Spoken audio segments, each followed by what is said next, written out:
C'est un gran honor d'accueillir Madame Monique Chemelly-Gendreau. Es un gran honor poder presentar a la profesora Monique Chemelly-Gendreau. Es profesora emérita de la Universidad Diderot de París en Derecho Público y Ciencias Políticas. Ha realizado un destacado ejercicio de la abogacía ante tribunales internacionales, participando ante tribunales arbitrales y ante la Corte Internacional de Justicia de La Haya en los casos como el de Guinea-Bissau contra Senegal, República Democrática del Congo con Bélgica y del Congo con Uganda, y en el caso del muro construido por Israel en los territorios palestinos ocupados, así como también en el conflicto entre Bolivia y Chile. Ha asesorado a diferentes gobiernos en disputas internacionales, especialmente en África y en Asia, y también es consultora de la UNESCO. Fue miembro del Jurado del Derecho Público en 1983 en el Centro Africano Malgaché para la Educación Superior en Dakar. Es miembro del Tribunal Permanente de los Pueblos, presidente honorario de la Asociación Francesa de Juristas por la Democracia, y ha escrito numerosas obras, entre las que se destaca El rol del tiempo en la formación del derecho internacional. Profesora Monique Chemelly-Gendreau, la escuchamos atentamente. Muchas gracias. Primero, yo siento mucho el problema técnico que hace que mi cámara no funciona, pero yo tengo que confesar que no tengo las capacidades tecnológicas para superar ese problema. Quiero agradecer a los organizadores de ese congreso por su iniciativa y también saludar a los colegas con quienes tengo hoy la oportunidad de compartir análisis e ideas acerca de la enseñanza del derecho internacional. Y ahora, a continuación de lo que ha dicho mi gran amigo Antonio Remiro Brotons, yo voy a decir mi análisis de la enseñanza del derecho internacional en el momento actual. Yo he tenido la gran suerte de estudiarlo en los años 60, en un momento donde no solo el derecho, pero todas las ciencias sociales estaban cuestionadas por un amplio movimiento de pensamiento crítico. Por desgracia, ese movimiento, algunos años después, se ha encerrado y el camino del positivismo, del formalismo, que dominaba anteriormente, se ha afirmado de nuevo como la doxa. Yo sigo pensando que la necesidad del pensamiento crítico es una exigencia imperativa para no satisfacerse de describir el derecho internacional tal como funciona, pero para entrar en una reflexión acerca de la pregunta ¿por qué funciona así? ¿Por qué la norma es obligatoria? ¿De dónde viene esa fuerza obligatoria? ¿Cuál es la legitimación filosófica, política, racional del derecho internacional? Esa visión crítica permite colocar el derecho internacional en su ámbito político, social, económico y no considerarlo como una planeta aislada en un cielo vacío. Permite también a los profesores de ese derecho de desempeñar un papel de responsabilidad social, alertando sobre las deficiencias de ese derecho, las cuales pueden conducir a situaciones muy peligrosas para los pueblos. Y yo voy a desarrollar un poco esa opinión a través de 3 puntos. Me apoyo principalmente sobre la doctrina francesa del derecho internacional. Pienso que el positivismo ha tomado en esa doctrina una importancia dominante, pero con matices aquí o allá, domina también en otros países. Mi primer punto es relativo a la distinción entre el derecho internacional público y el derecho internacional privado. Distinción muy importante en la enseñanza en Francia. La idea es que hay, por un lado, las relaciones entre estados, los cuales tienen relaciones de entidades soberanas que se comprometen entre ellas tras los tratados y que participan a la organización de la sociedad internacional a través de las Naciones Unidas y de las otras organizaciones internacionales. Y hay, por otra parte, las relaciones entre estados y otros actores transnacionales, firmas, sociedades comerciales, individuos, y la participación de unos estados a esas relaciones no impide que sean relaciones que se desarrollan en el ámbito del mercado mundial, lo que tiene por consecuencia en la enseñanza del derecho, que son relaciones del orden jurídico privado. Esa distinción es muy arbitraria. Viene en las universidades de Francia de un paralelo con el orden interno, en el cual tenemos el derecho público dominado por el concepto de autoridad pública del Estado, de tal manera que las relaciones de ese Estado con otros sujetos de derecho son relaciones de desigualdad, mientras que el derecho privado rige las relaciones entre individuos o sociedades privadas sin que el Estado pueda reivindicar de su carácter específico. ¿Por qué me parece que tenemos que criticar esa distinción?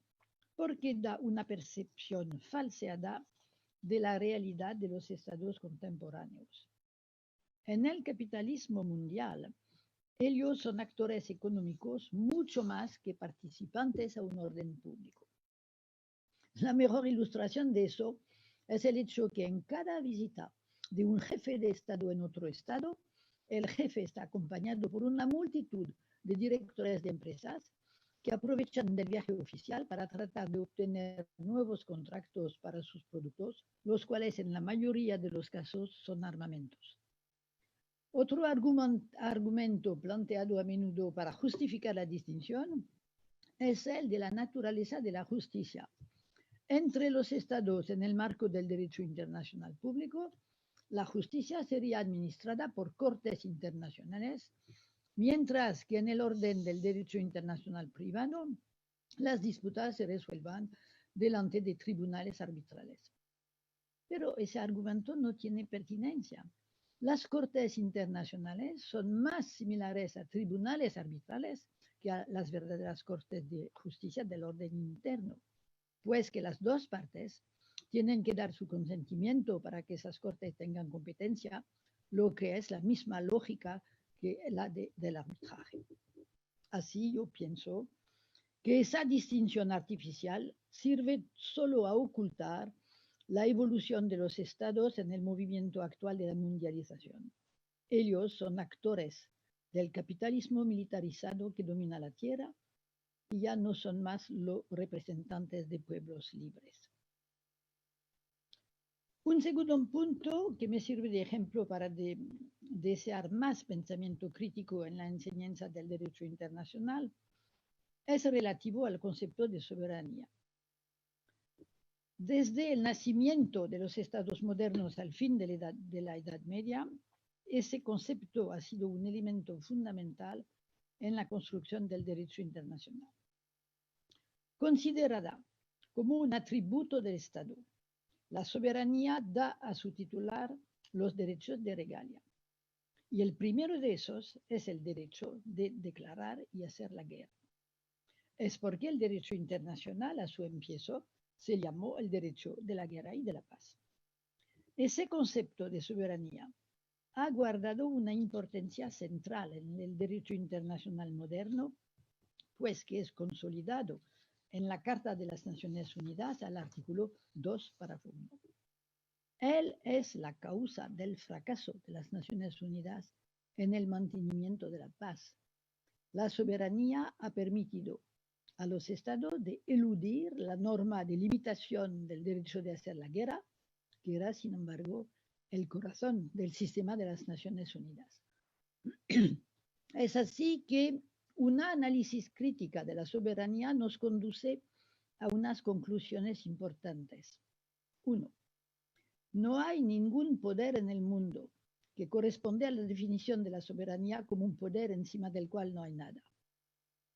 Porque estamos en un mundo de interdependencia y de relaciones de fuerza. Aún el más poderoso Estado en el mundo, los Estados Unidos, está restringido por el hecho que su deuda está detenida en mayor parte por China. Así, del punto de vista de su significación, la soberanía, según la opinión del filósofo francés Gérard Méret, es un concepto inerte que no produce ninguna clarificación de las situaciones concretas. 2.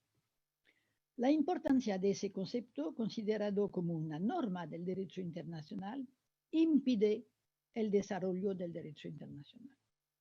En efecto, los estados pueden reivindicar su soberanía para rehusar la aplicación del derecho internacional. Es lo que hace el presidente de los Estados Unidos cuando denuncia un tratado en el cual se había comprometido. Es lo que hacen todos los estados que no han firmado una declaración de competencia de la Corte Internacional de Justicia porque consideran que, por efecto de su soberanía, pueden ponerse fuera de las consecuencias de la justicia internacional.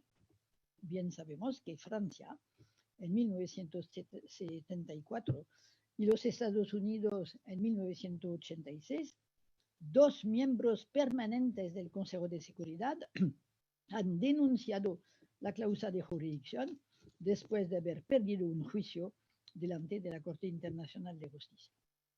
3. La soberanía es un concepto incompatible con la democracia. Eso Hannah Arendt lo había subrayado mucho. Y no permite de hacer vivir políticamente y jurídicamente los pueblos en su diversidad y en su complejidad. En efecto, todos los individuos que tienen la nacionalidad de un Estado tienen que reconocerse en ese Estado que aparece como un uno que sintetiza a todos. Etienne de la Boétie ha analizado ese fenómeno hace 5 siglos. Ese uno del Estado nos obliga a una identificación nacional que hace desaparecer la riqueza de todas nuestras identidades. Pero, sin embargo, cada uno de nosotros tiene identidades múltiples que no se pueden reducir a la Carta Nacional de Identidad. Lo que siento en los escritos de derecho internacional franceses es que se expone el concepto de soberanía sin ninguna distancia crítica, sin consideración de sus efectos negativos en la capacidad del derecho internacional a regular pacíficamente las relaciones entre sus miembros. Mi tercer punto se refiere a unas deficiencias fundamentales contenidas en la Carta de las Naciones Unidas que son escasamente el objeto de evaluaciones críticas. Faltando de tiempo para una exposición detallada, yo voy a mencionar brevemente las dos más importantes. La primera, bien conocida, es relativa a la composición del Consejo de Seguridad. Esa composición es un anacronismo injustificable que hace de la organización una organización aristocrática.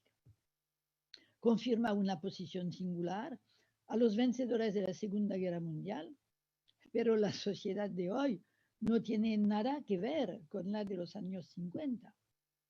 Esa regla definitiva, pues que para cualquier reforma de la Carta se necesita el acuerdo de los 5 permanentes, impide todo movimiento de adaptación de la organización. Y la exigencia de ese acuerdo para toda decisión del Consejo le ha confinado en un papel secundario en el mantenimiento de la paz, que era su misión principal. La segunda deficiencia grave de la ONU es el incumplimiento gravísimo del Consejo de Seguridad en la misión que le ha puesto a carga a la Carta relativamente a la cuestión de los armamentos. El Consejo tenía, según el artículo 26, que reglamentar los armamentos con la menor desviación posible de los recursos humanos y económicos del mundo. Eso era la consecuencia lógica de la prohibición del recurso a la fuerza, que según el proyecto de la Carta debía abrir un nuevo tiempo en la historia de la humanidad. Pero el Consejo de Seguridad nunca ha empezado a trabajar a un proyecto de limitación de los armamentos y sus miembros permanentes son los más importantes vendedores de estas armas en el mundo. los especialistas del derecho internacional mencionan muy pocas veces ese artículo de la Carta y son pocos a criticar el desarrollo exponencial de los armamentos en el mundo. Para concluir esa reflexión acerca de la falta de dimensión crítica en los trabajos académicos acerca del derecho internacional, yo quiero recordar lo que dice el Estatuto de la Corte Internacional de Justicia acerca de las fuentes del derecho internacional, tal como ella tiene que aplicarlo. Es el artículo 38, párrafo 1.d. Menciona dentro de las diferentes fuentes del derecho internacional que la Corte puede aplicar para arreglar los casos que los estados llevan a su jurisdicción, las doctrinas de los publicistas de mayor competencia de las distintas naciones. Eso nos da un papel creativo en la evolución del derecho internacional. Nosotros, los profesores de esa disciplina, tenemos que apropiarnos de manera más atrevida de esa disposición para influir en la evolución del derecho internacional hacia una dirección más abierta tras una democracia mundial que nos falta al momento y una paz que sería no solamente la ausencia de guerra, pero también una sociedad justa y buena. Muchas gracias.